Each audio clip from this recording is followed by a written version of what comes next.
Welcome back to UKULIMA Mazobora.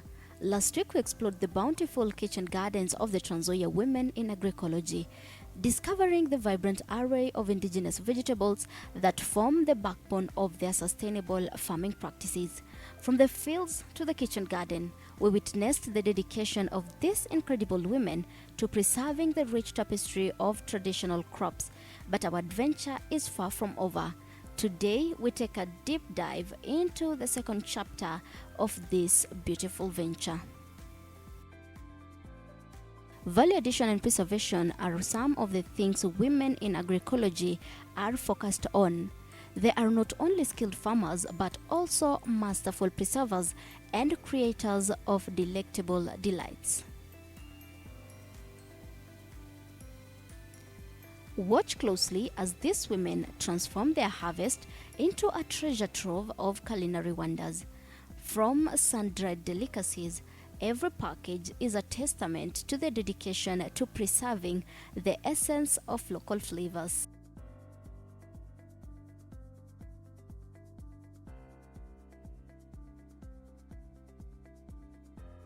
This is women in agroecology, women producing indigenous vegetables and foods organically. And we eat fresh and also do value addition. So we do value addition for all the vegetables. Today here we have amaranths that we have dried from the farm. Yeah, well, what happens is when it is ready, we harvest, and then you prepare it in the normal way we do it when we want to cook, but then we dry. But we make sure that it is clean. So we wash the vegetables, and then we remove the skins, then we now dry. And when we dry it in a cool, in not very hot sun.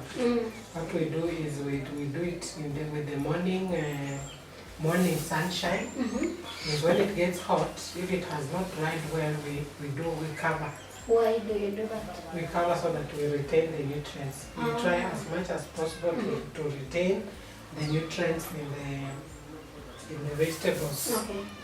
Yes, so once it is dry, we put it in it can dry within 1 or 2 days depending on the weather. If the weather is as cool as now, it will take 2 days, but it can also take 1.5 days. Yes, once it is dried, we now put it in a container, and then we pack it. We make sure it is airtight when we cover. Yeah. So to cook it, you just take a bit of it, then you put it in hot water. Then you leave it for like 10 minutes. Then after that, like 10 minutes, then after that, you cook it in the normal way.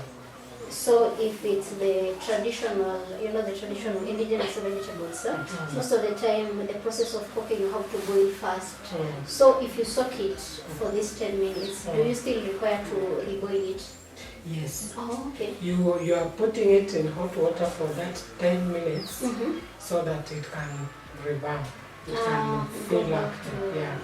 It can become being fresh. Okay. And then now you cook it. But now, because you washed before you dried, you don't waste the water. The water that you have soaked, so add it back to the boiling water that you will cook your vegetables so that you don't waste nutrients. Okay. Yes. Yeah. So this is a cowpeas. Cowpeas, as you can see, it looks green.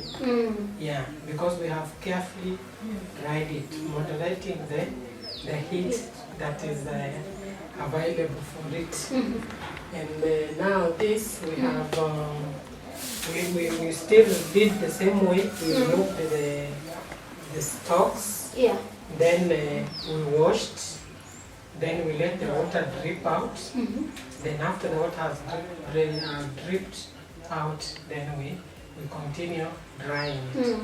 And as I said, when it's very hot, we cover. Yeah. Either you can cover with a gunia or this flip chart, these white ones. And then now the heat will be moderated, and most of the nutrients will remain what happens during the rainy season, you want to dry your vegetables, but then the sun is a bit limited.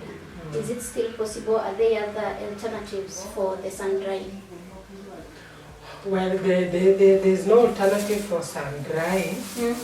Yeah, because you see, if you put it like in the oven, it will overheat.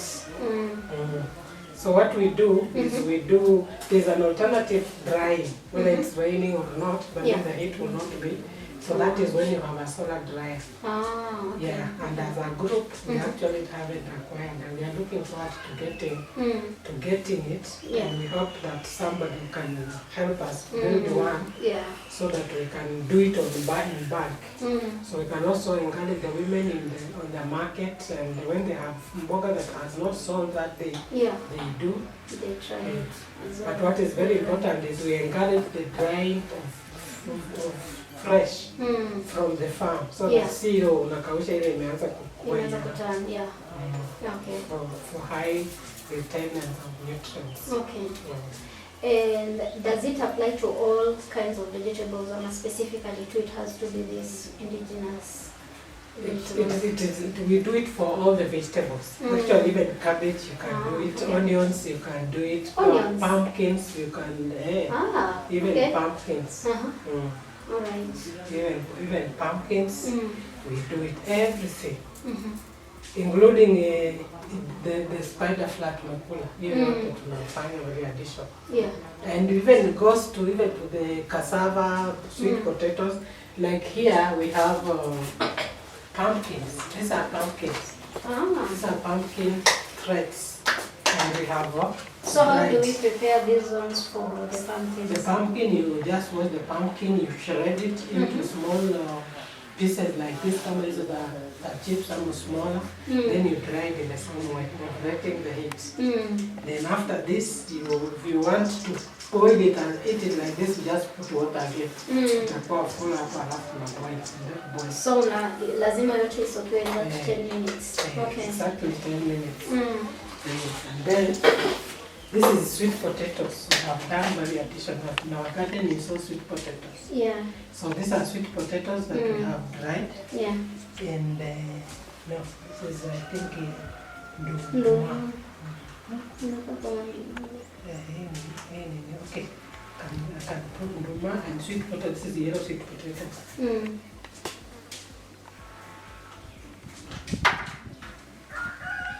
This is nduma.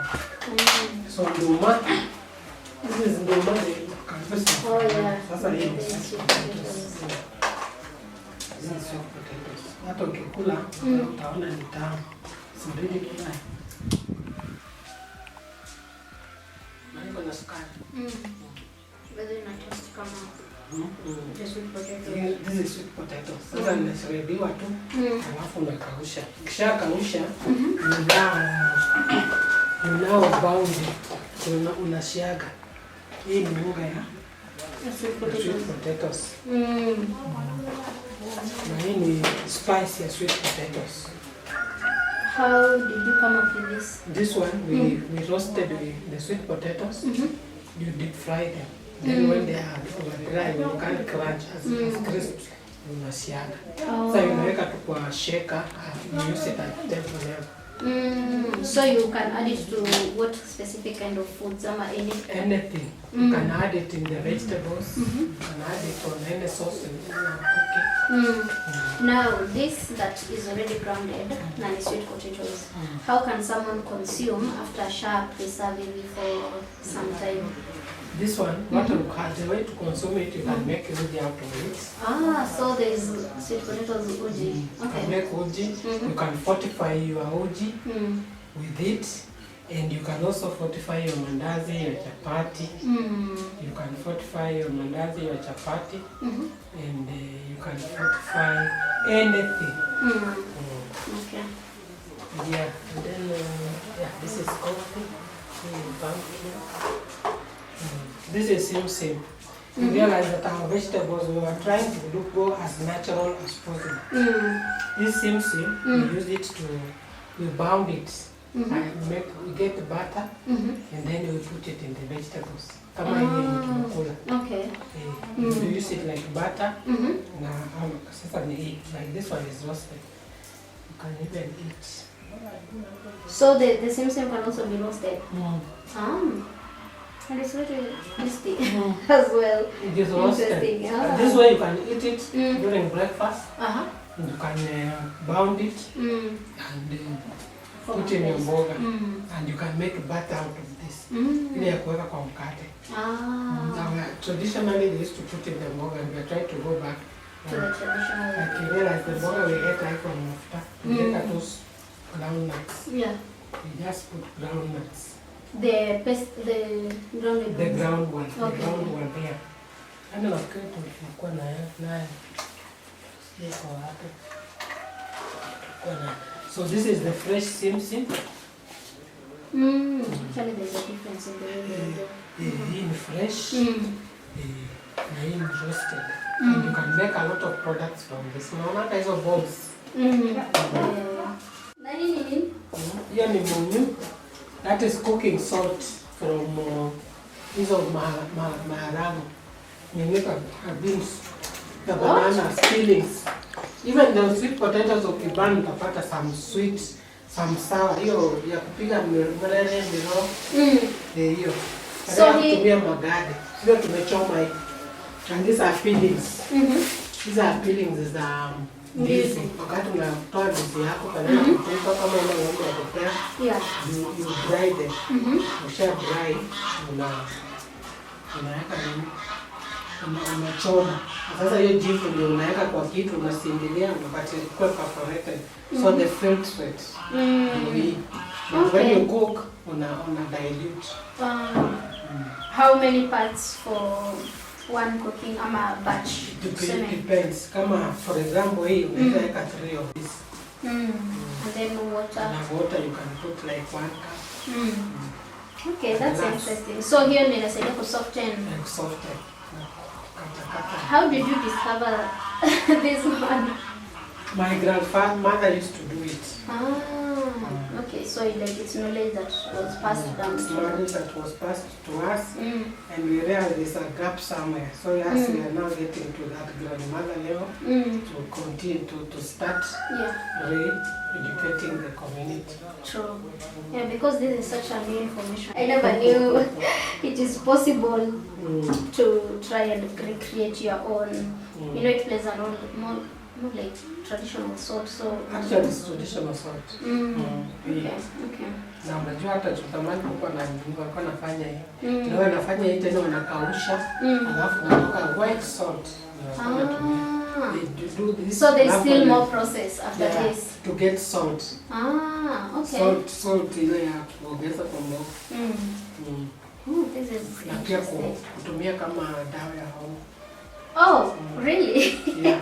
Nani easy waste zenye a lot of people are throwing them away because now they're just peelings.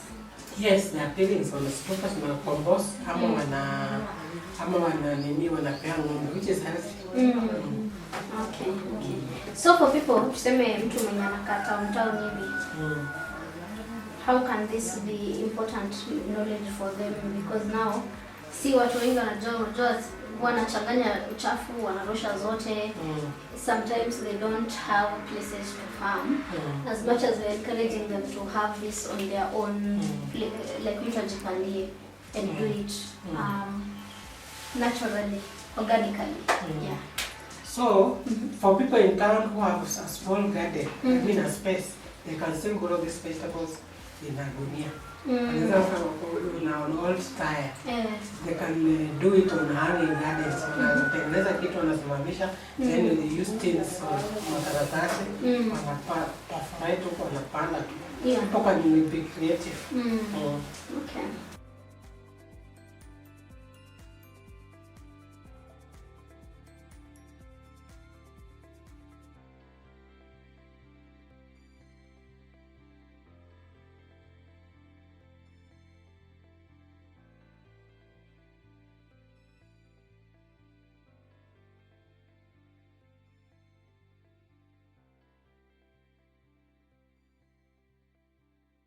Also have dreads. Yeah, so we have now like that is called the chimbande in Luya. It's a kind of bean, but it has special bean. It has a lot of nitrogen or proteins. Yes, that is so millet, and that is sorghum. This is all made African food. Ukichanganya na mogo unapika ugali ile ya black, ile ya wimbi. Yeah. And it is healthier than, kwa sababu unakuwa iko na a lot of nutrients. Yeah, it's healthier. And then now, because we are promoting production of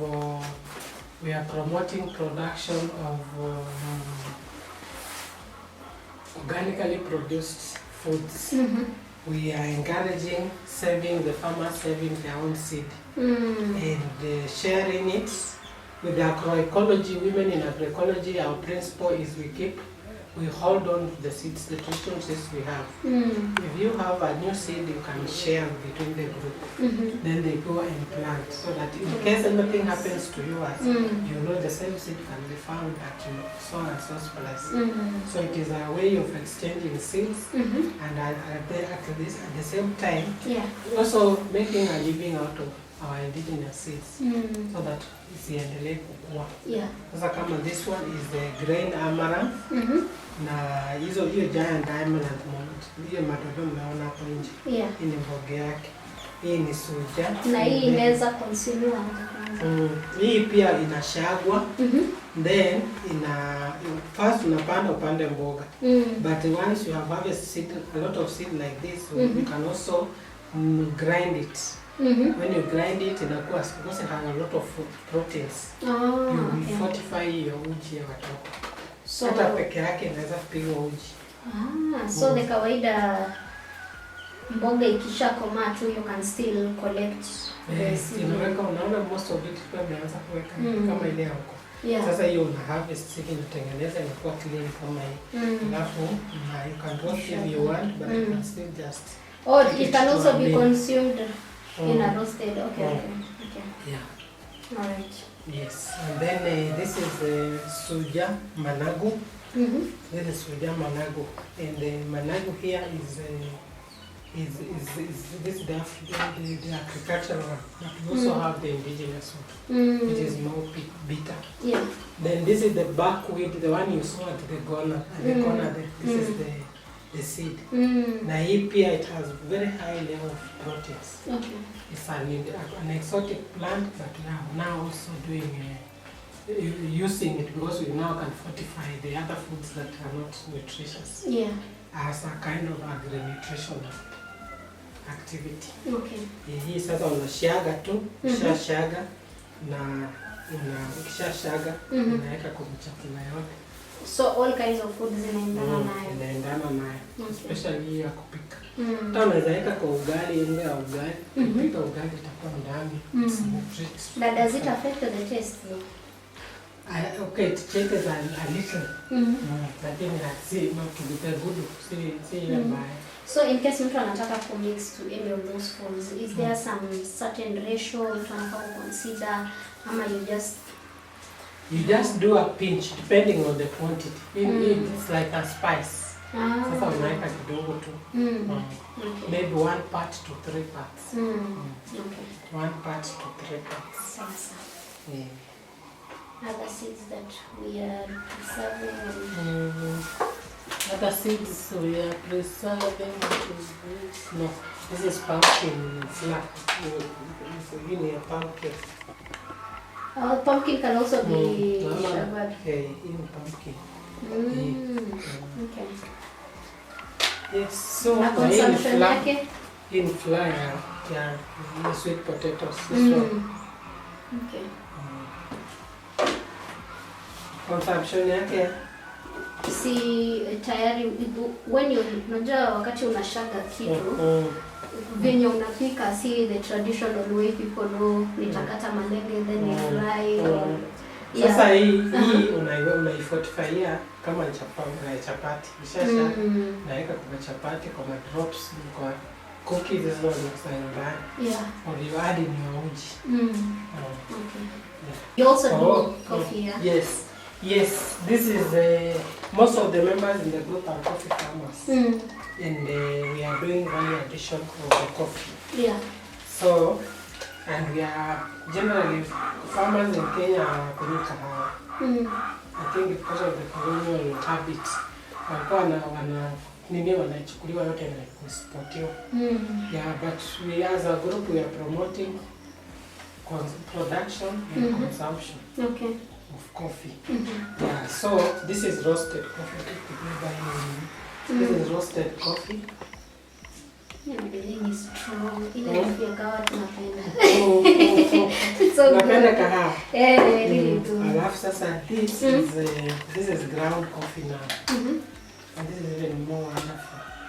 Naona ya aroma yake. Nukia vizuri. Kuna intenders? Yeah. This is coffee from my farm. Estate is called Rusakia Estate. Yeah, so we are trying to how to promote consumption. Tukienda functions, field days, we always send some coffee. Watu wajue wakunywe so that they impress. Kwa nje kahawa ya Kenya iko inajulikana sana. Wanapenda, they use it to blend other coffees. Yeah.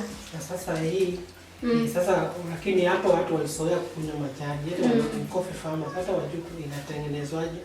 But back before the white scale, our grandmothers used to do it even with the stone. And how do you produce yours? Kama you're using a traditional farmer.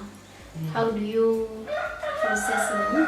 Mpaka you have your own ground product. Now, here what I do is I use the mortar ile ya chikora. Yes. Ile ya kubound hiyo. Tunaboundia hizo spices. Yeah, once tumetoa imekauka, tuna roast kwa hivi. Alafu naweka hapo na ponda mpaka inakuwa fine. But that's very tedious also. You need a lot of time and patience for it to give you powder. Yeah, but when you do it naturally, unajua kuna kitu umetoa. Ile umetengeneza kwa shamba yako. Ndio inatoa hiyo aroma smart. It's very nice. Ukikunywa hata unasikia unakunywa kahawa. But those who have blenders, you can also grind seed. Grind. So that is the option for the modern woman who has no time for grinding with hands. Yeah. And then we are saying now for all the others, despite like now sweet potatoes, maybe children may not like, because we are still also using other methods, the modern methods to cook. We are using the modern methods to cook. Modern methods to cook, like you can make crisps from sweet potatoes, which we have done. We have always done. And then we can also make it from bananas. So that makes it likeable for the children. True. And to boil. And now when you boil and then now you slice, hizo goes the nje tena unapea mkuku. So they are eating nice things also. It becomes easier for them to digest. True.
Plucking and removing the stalks. Now what we do is we make sure we remove the sand. Yeah, before the farmers used to, they would put it, they'll use a hotel, ama they put it, they wipe, nafagia hapo chini kabisa, alafu wanapiga hizi mboga hivi, wakitoa mchanga. Yeah. Sijui kama bado mnaona wanafanya hivyo. But that is not enough. Kuna ile bado ina stick, eh? So once you've done that,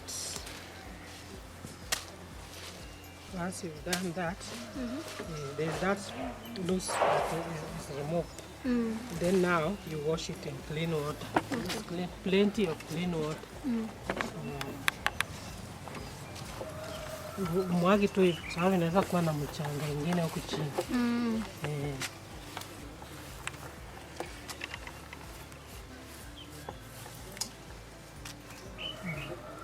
And you don't wash as if you are washing nguo. Just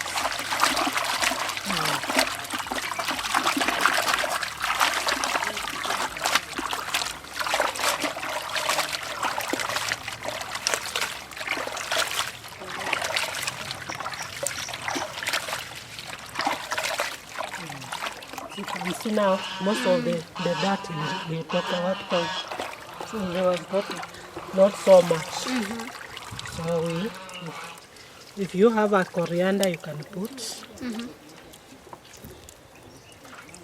To drain the water. To drain the water. Okay. So now this is our drying net. We just put it like that.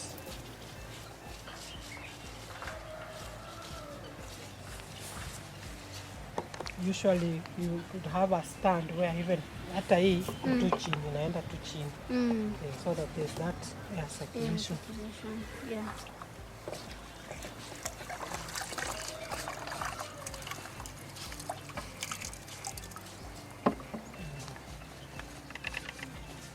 So like now, this type of weather is okay. You can be left until the water has dripped off. The loose water, the surface water has dried. When it gets very hot, you can cover with a sheet so that the nutrients are retained. Yeah. Yeah. When we are drying with the nets like this trays in the open, that will mean there is that extra work of having to return in the house when it rains, or you cover with a concrete. But when you have a solar, a constructed solar, Yeah. unakuwa huko tunalala huko tu mbili. Yeah, so we are looking forward to getting the solar so that first we can do it on bulk and dry on bulk, and at the same time we can reduce the amount of work during the drying process. And when you're using the solar, how long does it take compared to sunburn? With solar, when it is shiny enough, when it's sunny, it may take even just one day. Okay. But even with the solar, it gets, when it's very hot, it gets hot. So still at some level, you still cover. So that, because now the solar is, the process continues. So you still cover so that when it is very hot, you cover to moderate the temperature to avoid losing the nutrients. So after here, they just dry your package. How do you package for storage now? Because sometimes you don't want it to develop molds, or you put in a maji tena, then you spoil the whole batch. Yes, when it has dried, you put it in an airtight container. So you may put it in a sealable pack. But like before our grandmothers used to keep in the pots. You would put in the pot and make sure they're tight and cover. Yeah. So if one can access pots, that's still okay. You can use it to store. But you see, in a modern way, they are packing materials to ensure that they are lined inside and they do not allow direct sunshine or moisture to get in. So the bottom line is you ensure that wherever the vegetables are properly dried, and wherever you are keeping is also dried, dry, and then they are under airtight conditions. Yes. So for all the vegetables you do, you follow the same procedure. And is it possible to still mix vegetables while you're drying, ama they have to be in the particular group kama sahi ni kunde peke yake? It depends on the tastes. If a customer may want a mix ready to cook, like the African pot, Yeah. maybe kunde, mrere, root, notoraria, and kunde. So you would mix all of them together. And in fact, as a group, we are thinking of a case where you do that, and then you also pack the ash from the, so that mtu akifika kwa nafanya. Or we do that and still pack that in the supermarket. So somebody picks a pack that's already mixed, ready to cook. Na hiyo tayari. It will make easy work for those who don't want to go the crossing, those who cannot access the African salt, and those who don't have time. That's like convenient foods on the shelf. True. And that's a really nice vision you have for your team. Thank you. We are looking forward to get partners who can help us achieve our dream. And what advice do you have for people? You know, we're trying to create this message of embracing the indigenous vegetables because they're good for us. What message do you have for somebody who's watching? Yeah, a big message for those anybody watching this documentary is that let us go back to our traditional foods. They are nutritious. They do not need a lot of any extra fertilizers, the chemical fertilizers. They are nutritious. They have more than one nutrient, and they can easily be grown, especially for those who have farms. Let's get back to our traditional foods, using some of the still usable materials like the wooden and the pots. Let's cook food in the pots, because the pot in itself is earth. And in the earth there's a lot of iron and other minerals. So as we cook in the pot, we put our water in the pots and you drink, and there are those natural nutrients that we get into the body that we used to get. So let's get back to our traditional foods. As much as we can still use the modern ways to do it, but now the nutritive value remains. So let's go back to our traditional foods. Let's cook our traditional foods. Let's promote our traditional foods. True. It's an important garden because it helps us to stay healthy. We eat healthy vegetables and we don't crave for foods that we shouldn't be eating. Then as mothers, we have enough blood, we have enough calcium, we have enough nutrients in our bodies because we get them direct from the soil through the vegetables. It's a good practice also that we're trying to teach our children, so they're not only eating cabbage and skuma. That is easy to make and cook, but it doesn't always have all the nutrients somebody needs. So at some point, whether they are rich or poor, they'll need to supplement. But if they're eating like this, it's enough supplementation. True. But how do you encourage them? You know, back in the day, there are people they're kids, who have trouble consuming some of these vegetables because of their taste, the bitterness and stuff. How do you ensure that you encourage those children to still embrace the indigenous vegetables? We cook them in different ways. We can still cook kunde and fry it with onion and tomato. But nicely cooked and still looking green. And then we can also still cook kunde and mix it with chunks of meat. We'll still be eating kunde. We would also make the taste even better by adding either coconut cream or milk cream to make the taste better. But if the children who eat this from when they're quite young, even without adding milk or anything, just the indigenous salt that we use, they like it like that. Looks black, even the soup is black, but it tastes very nice. Cooked in a pot, the taste doesn't have to taste like sukuma, but it will be very palatable. Thank you. So we add some groundnut or sim to even make it taste better. Yeah. We had mentioned So that. it's the same message process. I It's like really that. nice, Yeah. So because it's the same team, To have the same it's the same knowledge. Yeah.